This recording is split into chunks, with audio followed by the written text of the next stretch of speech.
Malam itu, hening menyelimuti rumah kos tempatku tinggal. Lampu-lampu kamar sebagian besar sudah padam menyisakan keremangan di lorong dan halaman. Aku berbaring di kasurku, mencoba memejamkan mata setelah seharian penuh dengan tugas kuliah. Udara terasa dingin menusuk, tidak seperti biasanya, seolah ada pintu yang terbuka di suatu tempat.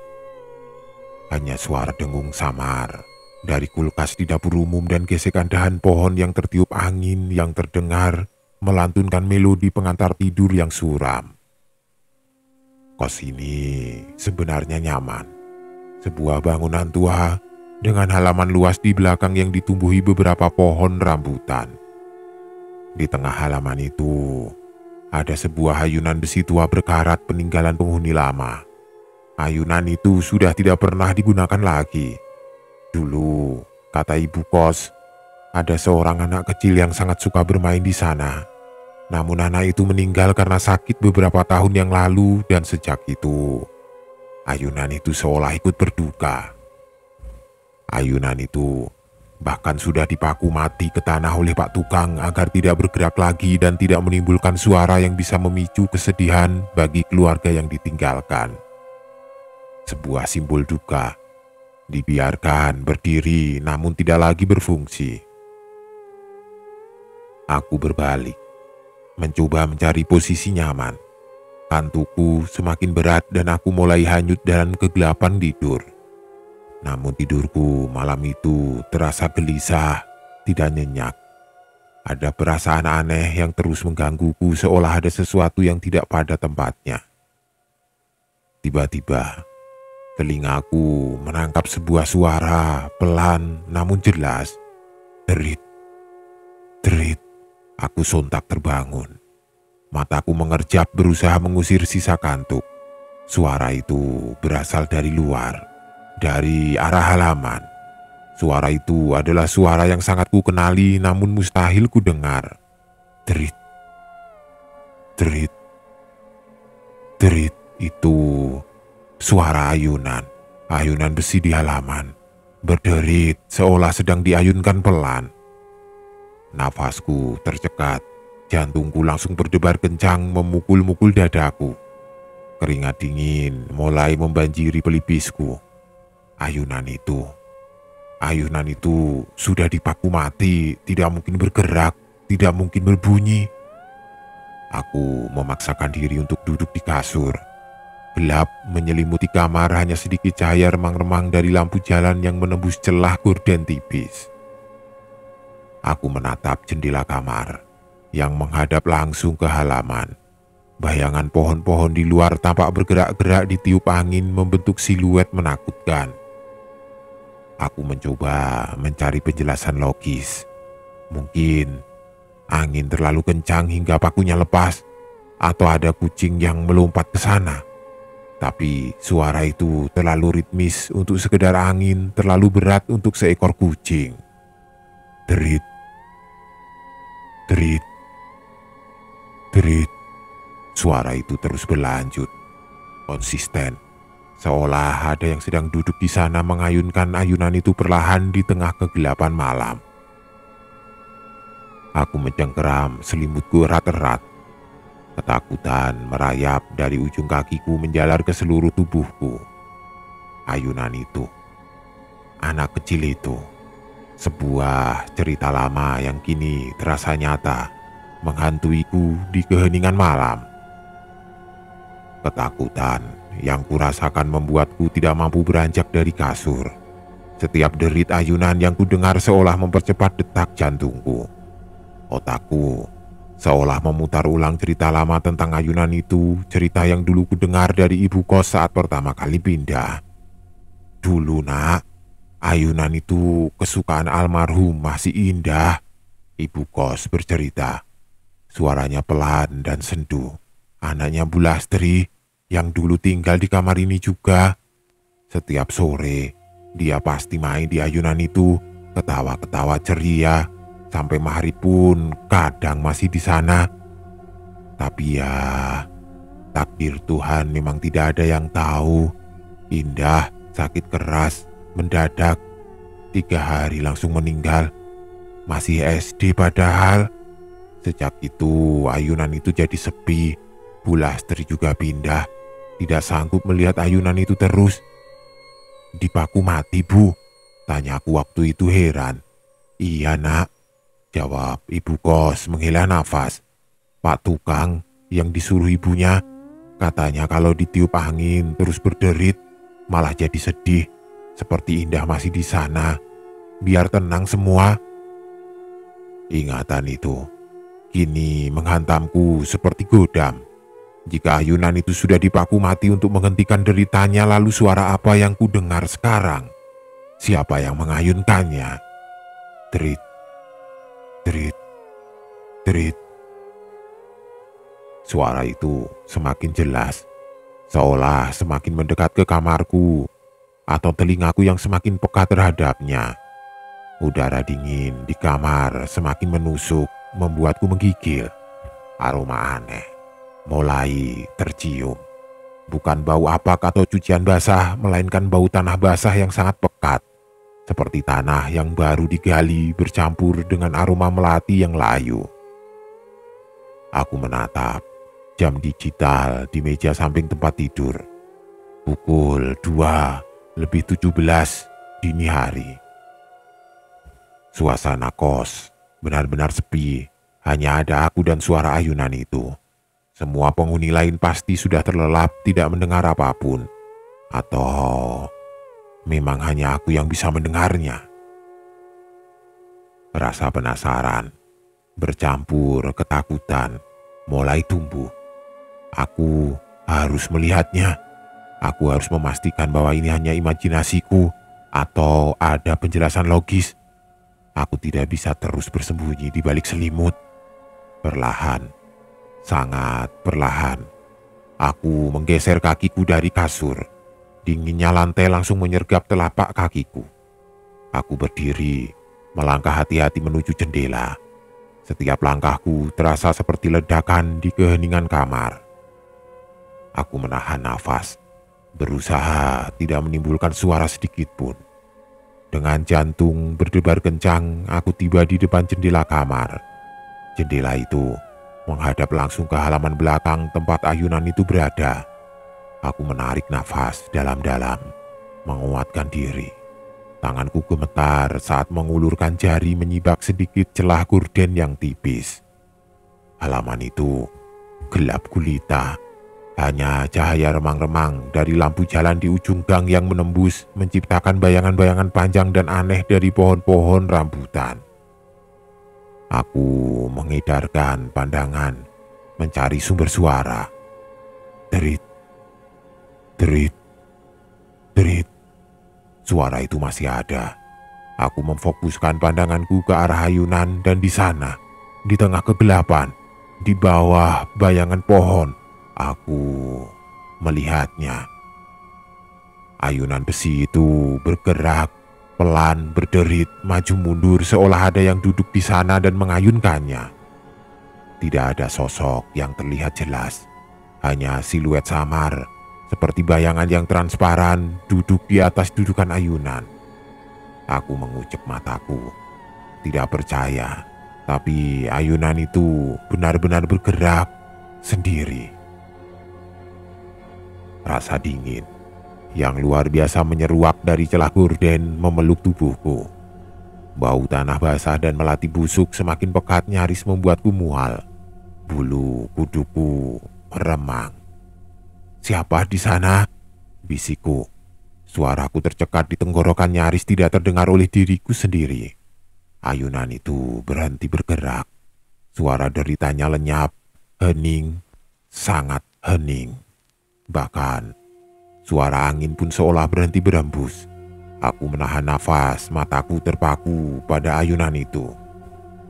Lalu perlahan, sangat perlahan, ayunan itu mulai bergerak lagi.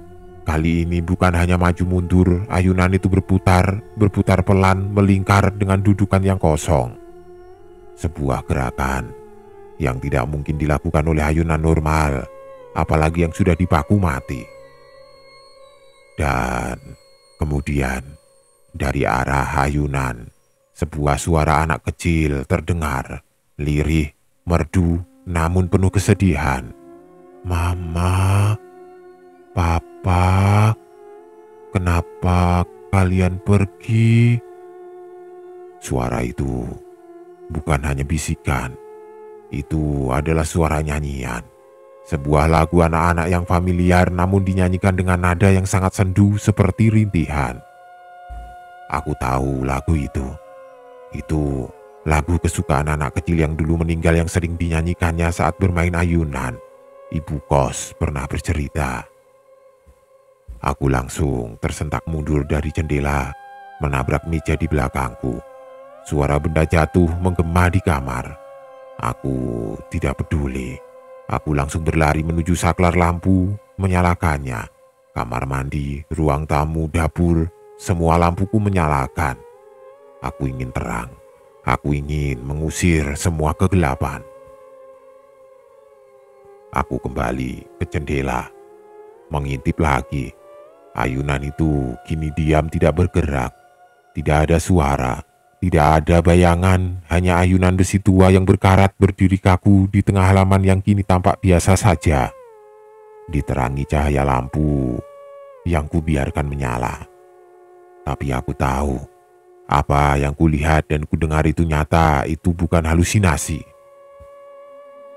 Aku tidak bisa tidur lagi. Aku menghabiskan sisa malam itu dengan duduk di kasur, memeluk lututku menatap kosong ke dinding, menunggu pagi tiba. Setiap suara kecil yang kudengar di luar membuatku terlunjak. Aku tahu, ada sesuatu di kos ini dan ia telah melihatku. Pagi harinya, aku mencoba bersikap normal. Aku bahkan sengaja pergi ke halaman belakang menghampiri ayunan itu. Ayunan itu terlihat sama seperti biasanya. Berkarat, paku-paku besar masih menancap kuat di tanah. Dan dudukan ayunan terasa kokoh, tidak ada tanda-tanda pernah bergerak. Namun, di bawah dudukan ayunan, di tanah, aku melihat jejak kecil, jejak kaki anak-anak. Samar, seperti bekas injakan basah yang sudah mengering. Jejak itu tidak ada di sana kemarin. Aku tidak menceritakan kejadian semalam kepada siapapun. Aku tahu tidak ada yang akan percaya. Mereka hanya akan mengira aku stres karena tugas kuliah atau kurang tidur.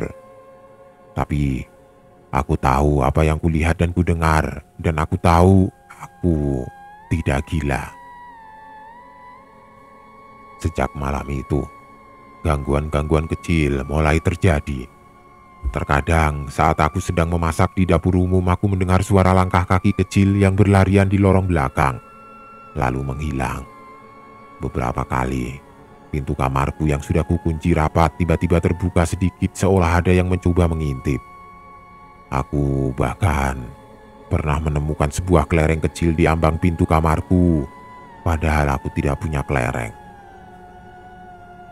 Suatu malam, saat aku hendak tidur, aku mendengar suara bisikan lirih, sangat lirih, seperti suara anak kecil yang berbisik tepat di telingaku. "Om, main yuk."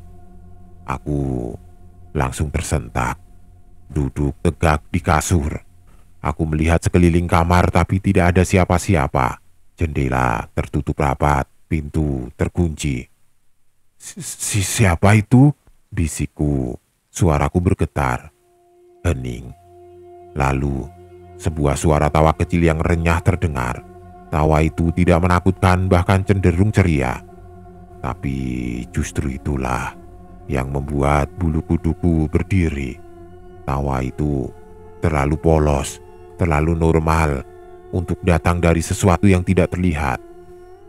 Dan tawa itu terdengar persis seperti tawa anak kecil yang dulu diceritakan ibu kos. Aku langsung menarik selimut hingga menutupi kepalaku mencoba mengabaikan suara itu. Namun, tawa itu terus berlanjut, seolah berputar-putar di dalam kamarku, mengelilingiku. Semakin lama tawa itu semakin kuat. Dan aku bisa mendengar Suara langkah kaki kecil yang berlari mengelilingi kasurku seperti anak kecil yang bermain petak umpet. Aku tidak tahan lagi. Aku melompat dari kasur, menyalakan semua lampu di kamar dan berlari keluar. Aku tidak peduli dengan rasa takutku. Aku hanya ingin lari dari suara itu, dari tawa itu. Aku berlari ke ruang tamu, menyalakan semua lampu di sana lalu duduk di sofa, gemetar. Aku tahu, entitas itu tidak hanya di halaman.